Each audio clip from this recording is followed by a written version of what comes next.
Hey guys, welcome back to another Ninja Guides video, and in this video guys I'm going to be showing you how to create a feed in Bluesky. So first I'm just going to open up the app, and to create a feed all you need to do is guys come here and click on these three horizontal lines at the top left. Click on this right here, and then what you want to do guys is you want to click on this option right here that says feeds.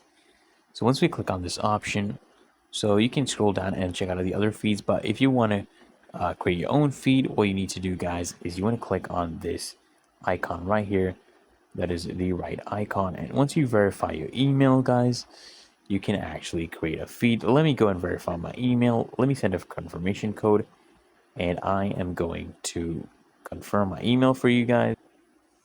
Alright guys, I am taking this code in and I'm going to paste it into Bluesky to confirm my email. Okay, click on confirm, and our email has been successfully verified, and now I can just write anything I want and create a feed. For example, hello world, this is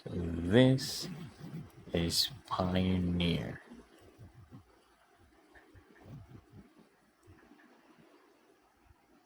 Oh, let me do hello guys, okay? I'll do hello guys instead. Okay, perfect. I can add an image if I want, or I can just click on post. And basically our post has been published guys. So it's literally that easy and simple. So if this video helps you guys, make sure you hit that like button. You can comment down below if you're still having trouble, and I'll try to help you out guys. And remember, you can also add images as well and other things, videos and GIFs. If this video helps guys, make sure you hit that like button, comment down below, and until next time guys, make sure you subscribe to Ninja Guides, and I'll see you guys